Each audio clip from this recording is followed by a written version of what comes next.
ઉપરથી પહેલા ઈયળ બને, ત્યારબાદ છે ધીમે ધીમે તો કે મોટું સ્વરૂપ એટલે આપણે જોઈએ તો કે એકદમ જાડી ચામડી વાળું છે એ કોસેટો બની જાય ને એમાંથી ફરી પાછું પતંગિયું બની જાય. તો આપણે પતંગિયુંની વાર્તા સાંભળી. ચાલો હવે ત્યારબાદ આપણને સરસ મજાનું બાળગીત આપેલું છે જેમના કવિનું નામ છે સુરેશ દલાલ. સુરેશ દલાલે લખેલું એક સરસ મજાનું કાવ્ય છે તે આપણે જોઈએ કે જેમાં અમે એટલે કે બધા બાળકો છે કે એ શું શું બને છે અને શું કઈ કઈ પ્રવૃત્તિ કરે છે એ આપણે બાળગીતમાં કહ્યું છે. ચાલો આપણે પણ એવું કરીએ. અમે વને વનમાં પાન થઈને ફરકી રહ્યા. જો હવે બાળકો એવું કહે છે કે અમે વન વનમાં એટલે કે વન એટલે કે જંગલના જે વૃક્ષો હોય એના છે કે પાન બની અને ફરકી રહ્યા છીએ. અમે પંખીના ગાન થઈ મરકી રહ્યા એટલે કે હવે બાળકો એવું કહે છે કે અમે તો છે કે પક્ષીના ગાન ગાઈ અને મરકી રહ્યા એટલે કે પક્ષી જેમ ગીતો ગાય એમ છે કે ગીતો ગાઈને મરક મરક એટલે કે મરક મરક હસવું એટલે કે આપણે એમ કહે ને કે ધીમું ધીમું છે કે હસવું એમ કે હરખાઈ રહ્યા હતા. અમે દરિયામાં વહાણ થઈ મહાલી રહ્યા એટલે કે એવું કહે છે કે બાળકો તો હવે એવું વિચારે છે કે અમે તો છે કે દરિયામાં છે કે વહાણ બની જાય છીએ અને મહાલી રહ્યા છીએ એટલે કે આનંદ મેળવી રહ્યા છીએ. અમે ઉડતા પતંગિયાને ઝાલી રહ્યા. પતંગિયું જે ઉડી રહ્યું છે એને તો કે અમે ઝાલી રહ્યા એટલે કે પકડી રહ્યા. અમે દરિયો થઈ આભને પંપાળી રહ્યા. અમે દરિયો થઈ એટલે કે બાળકો એમ કહે છે કે હવે અમે છે તે દરિયો એટલે કે સાગર સમુદ્ર છે તે બની જઈએ છીએ અને આભ એટલે કે આકાશને પંપાળી રહ્યા એટલે કે આકાશ સુધી પહોંચવા માટે છે કે પ્રયાસ કરીએ છીએ. પંપાળવું એટલે કે ત્યાં પહોંચવાના છે કે પ્રયત્ન કરે છે. અમે તારલા ઉગાડનાર માળી થયા. બાળકો તો એવી કલ્પના કરે છે કે અમે શું બની ગયા? તારલા ઉગાડનાર. આકાશના જે તારલા છે આપણે સાંજની રાત્રિના સમયે જ્યારે સાંજે સુધી આથમી જાય પછી ધીમે ધીમે રાત પડતા આપણને જે દેખાય છે એ તારલા ઉગાડનાર છે એ અમે માળી બની ગયા એમ કે છે. આપણે જોઈએ કે બગીચામાં જે ફૂલ છોડ હોય તો કે એને વાવવા પછી એનું જતન કરવું ઉછેર કરવાનું કામ કોણ કરે? માળી કરે. તો એ બાળકો તો એમ કહે છે કે અમે તો તારલા ઉગાડનાર માળી બની ગયા. અમે વાદળ થઈ ધોધમાર વરસી રહ્યા. અમે તો વાદળે બની ગયા અને જેમ ધોધમાર વરસાદ આવે એમ તો વરસી રહ્યા છીએ. અમે ધીંગા તોફાન માટે તરસી રહ્યા. બાળકો છે આપણને બધાને તોફાન કરવા તો કે બહુ જ ગમે છે તો કે ધીંગા તોફાન માટે અમે છે તો કે તરસી રહ્યા છીએ. અમે રજાઓના તંબુને ડેરા કર્યા. રજાઓના તંબુને જો તંબુ એટલે શું તો કે છે એ કાપડનું છે બનાવેલું છે ઘર આકારનું કહીએ છીએ કે આપણે જેવી રીતના છે કે ઈટ સિમેન્ટ કોન્ક્રીટના બનાવેલા મકાનમાં રહીએ છીએ એવી જ રીતના છે કે તંબુ હોય એટલે કે કાપડમાંથી છે કે આવી રીતના ઘર આકારનું છે કે શેપ આપવામાં આવેલો હોય છે ને તંબુ કહેવામાં આવે છે. એટલે બાળકો તો એમ કહે છે કે અમે તો રજાઓની છે કે રાહ જોઈએ છીએ એમ કે ડેરા કર્યા. ડેરા એટલે છે ને આમ જોઈએ તો એમ કહેવાય કે ઢગલો કરી દેવો. ડેરા કરવો એટલે કે અઢળક વસ્તુઓ હોય એવું. એટલે એવું કહે છે કે બાળકો છે એટલે રજા તો આપણને બધાને છે કે બહુ જ ગમે છે તો કે રજાઓનો જ્યારે તંબુનો ડેરા કર્યા હોય એવું છે કે બાળકો કરે છે કે બાળકોને છે કે રજા ખૂબ જ ગમી જાય છે. અમે શંખલા અને છીપલાઓ ભેગા કર્યા. હવે શંખલા અને છીપલાઓ આપણને ક્યાં જોવા મળે? નદી કાંઠે અથવા તો કે આપણે જ્યારે દરિયામાં જઈએ ત્યારે આપણને જોવા મળે. શંખ છે એ રેતીમાં જોવા મળે, છીપલા છે એ બી રેતીમાં મળે. જ્યારે આપણે દરિયા કાંઠે જઈએ ત્યારે છે કે ત્યાં દરિયામાં પણ જોવા મળે અને નદીમાં પણ છે તે જોવા મળે છે. તો બાળકો છે તે કે શંખ અને છીપલાઓ છે તે ભેગા કરશે. શંખ છે જે આપણે જોઈએ તો કે પાતળો એવો હોય છે એ જે આપણે મોટા ભાગે જોઈએ કે મંદિરોમાં જોઈએ તો ત્યાં પૂજામાં હોય છે શંખ વગાડવામાં આવે છે. અને છીપલું છે એટલે કે આપણે જેવી ગોળ અને આટલું થોડું ઊંડું એવું હોય છે એને છીપલું કહેવાય. અમે પહાડ અને ટેકરીઓ ઘૂમી રહ્યા. અમે છે તે કે પહાડો હોય ઊંચા ઊંચા અને ટેકરીઓ હોય છે એના ઉપર છે તે કે ઘૂમી રહ્યા છીએ જો પહાડ અને ટેકરી બંને અલગ પહાડ હોય એ એકદમ ઊંચા હોય અને ટેકરી કોને કહેવાય કે જે થોડીક જ ઊંચી હોય કે આપણે સામાન્ય જોઈએ કે ટેકરીની ઊંચાઈ કેટલી હોય કે 2 થી 3 માળ જેટલી તેનાથી વધુને 3 થી 4 માળ જેટલી ઊંચાઈ ધરાવતી હોય એવી ટેકરી અને પહાડ તો છે કે બહુ ઊંચા ઊંચા હોય છે આપણા ગુજરાતમાં જોઈએ તો ચોટીલાનો ડુંગર એવો છે તો કે પછી ગિરનાર પર્વત છે જોઈએ છે ને આવા પર્વતો આવેલા હોય છે આ ફૂલો અમારી જેમ ઝૂમી રહ્યા આ ફૂલો પણ છે તે બાળકો એમ કહે છે કે અમારી જેમ ઝૂમી રહ્યા છે બાળકો છે એને કેમ એક જગ્યાએ બેસવું ન ગમે આમથી તેમ છે કે ફરવું ગમે છે એમ ઝૂમતા રહે છે આપણે જોઈએ કે ફૂલો પણ છે ક્યારેક છે કે પવનના લીધે કેવા હલતા હોય ને એટલે એમ કહે છે બાળકો કે આ ફૂલો પણ છે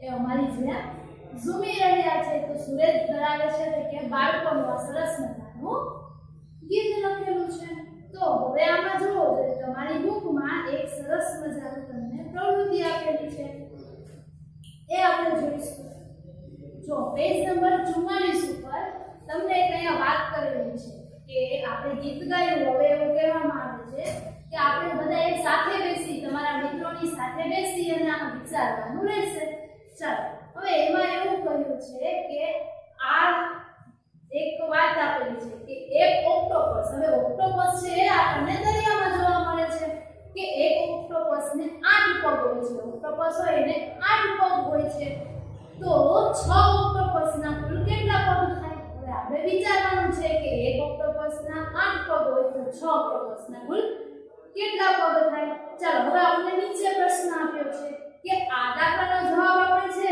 તો મેળવવા કઈ ક્રિયા કરવી જોઈએ જો તો આના માટે સરવાળો પેલું કીધું છે સરવાળો તો થાય જ નહીં ગુણાકાર હા ગુણાકાર પછી બીજું છે ભાગાકાર અને બાદબાકી હવે જો આપણી પાસે 8 હોય તો 8 પગ છે એવા કેટલા ઓક્ટોપસ છે એક ઓક્ટોપસ ને કેટલા છે 8 પગ છે અને આપણી પાસે 6 ઓક્ટોપસ છે તો એના માટે આપણે ગુણાકાર જોઈએ 8 ગુણ્યા 6 કરીએ તો આપણને 6 ઓક્ટોપસના પગ મળી જાય તો 8 પગને 48 પગ હોય ઓક્ટોપસના કુલ પછી નીચે બીજો પ્રશ્ન પૂછ્યો છે કે ઓક્ટોપસ સજીવ છે કે નિર્જીવ એ તમને કઈ રીતે ખબર પડે તો કે તેને પગ છે તે પરથી કે કોઈ વડીલ શિક્ષકને પૂછવાથી કે ઉપરની બંને રીતના તો આપણે બંને રીતના પૂછી શકીએ છીએ જો એક તો એ સજીવ છે કેમ કે એને પગ આપેલા છે 8 પગ વાળું હોય એ સજીવ જ હોય અને બીજું એના વિશે આપણે કોઈ વધારાની માહિતી જોઈતી હોય તો આપણે કોઈ વડીલ અથવા તો કે શિક્ષકને પૂછી શકીએ છીએ ત્યારબાદ આપણને બીજું આપણને પ્રવૃત્તિ આપી છે કે અહીં ફૂલદાનીની 7 હાર છે હાર એટલે લાઈન કહેવાય 7 લાઈન છે અને દરેક હારમાં 4 ફૂલ છે તો અહીં કુલ કેટલા ફૂલ હશે આપણે શોધવાનું છે જો હવે 7 ફૂલદાનીની હાર એટલે કે લાઈન છે એક હાર દરેક હારમાં 4 ફૂલ છે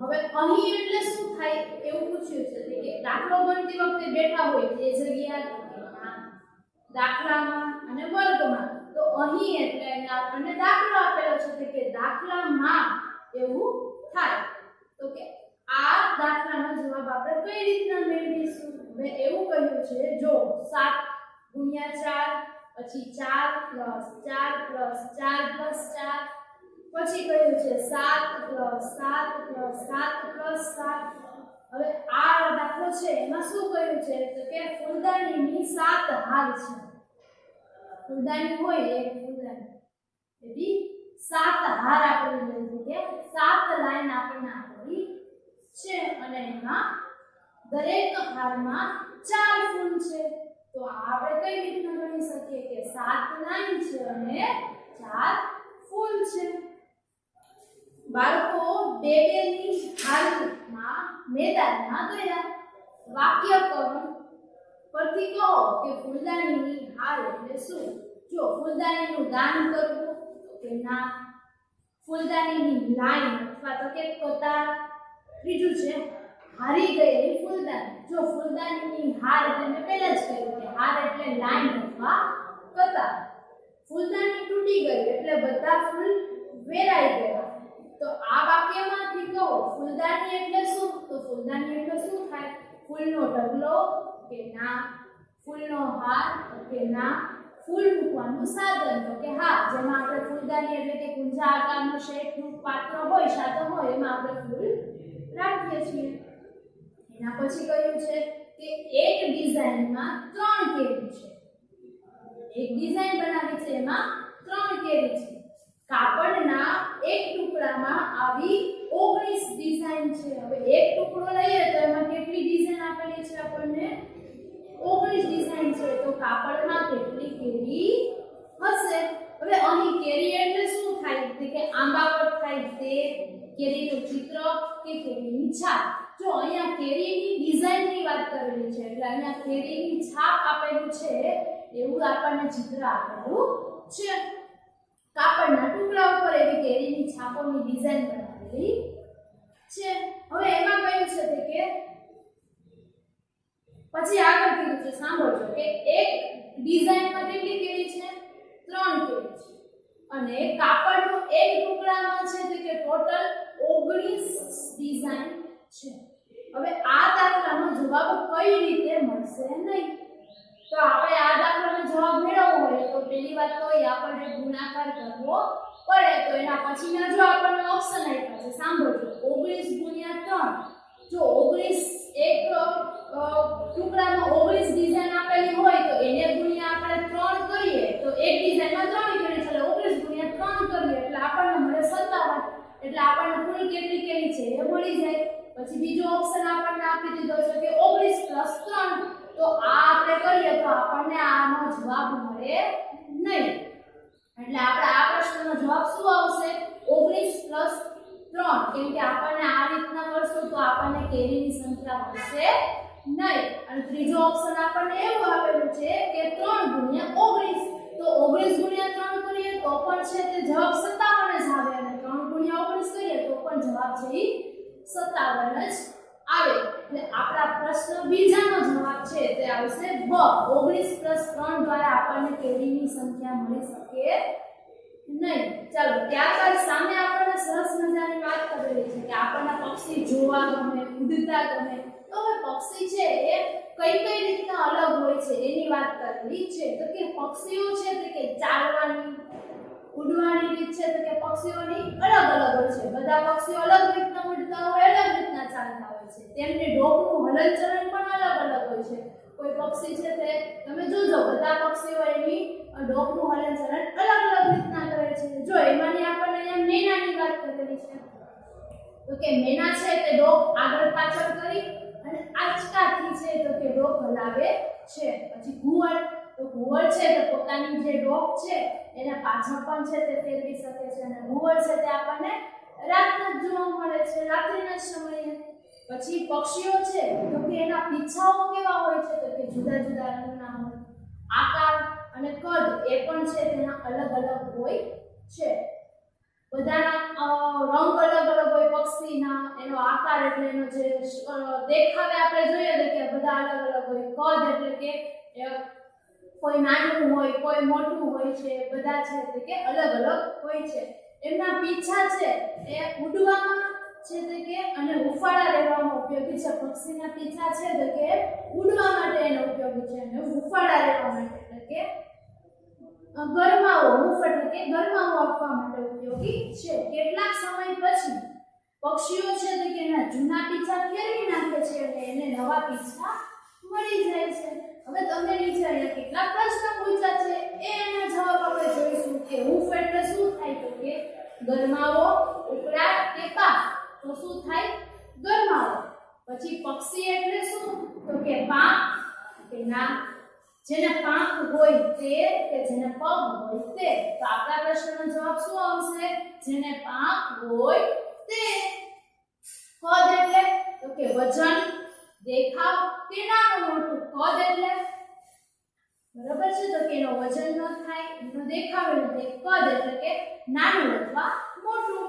પક્ષીઓ છે તે કે કઈ રીતે અલગ પડે છે તો કે એની ઉડવાની રીતે, ચાલવાની રીતે, એના રંગ, આકાર, કદ, ડોકનું હલનચલન અને અવાજ આટલી રીતે છે તે અલગ અલગ પડે છે. પક્ષીઓને શું શું ફરી મળી શકે છે? પક્ષીઓને પગ, ચાંચ કે પીંછા આ ત્રણમાંથી કઈ વસ્તુ ફરીથી મળે છે? તો કે પીંછા. ઘુવડ છે તે શું કરી શકે છે? તો કે દિવસે ખોરાક શોધી શકે છે, બેઠા બેઠા પાછળની વસ્તુ જોઈ શકે છે કે અંધારામાં જોઈ શકે છે. તો કે ઘુવડ છે તે કે રાત્રિના સમયે છે તો કે દેખાય છે આપણે જોઈએ તો એ પોતાની ડોક છે તે પાછળ ફેરવી શકે છે અને રાત્રિના સમયે ખોરાક પણ શોધી શકે છે. પીંછા ના હોય તો પક્ષીને કઈ કઈ મુશ્કેલીઓ પડે? તો કે એક તો ઉડી ન શકે, પછી વરસાદથી બચવાની, ઠંડીથી બચવાની, પતંગની દોરીથી બચવાની કે ખોરાક શોધવાની. તો આપણે જોઈએ તો કે પક્ષીઓના પાંખ ન હોય તો પહેલી વાત તો એ ઉડી જ ન શકે. બરાબર છે, ઉડી જ ન શકે તો કે વરસાદથી બચવા માટે છે તે કે એક જગ્યાએથી બીજી જગ્યાએ ન જઈ શકે, ઠંડીથી પણ ન બચી શકે, પતંગની દોરી હોય એનાથી પણ એને બચવામાં મુશ્કેલી પડે અને ખોરાક શોધવાની પણ જો પક્ષીને પાંખ ન હોય તો એ ઉડી જ ન શકે. એટલા માટે થઈ અને બીજે જઈ ન શકે અને ખોરાક પણ શોધી શકે નહીં. તો આપણી ટેક્સ્ટમાં આપેલી આ બંને પ્રવૃત્તિ આપણે જોવાની છે અને આપણું પાઠમાં છે જે આપણે આપેલું છે એ પ્રવૃત્તિ આપણે છે તે આપણા મિત્રોની સાથે બેસી અને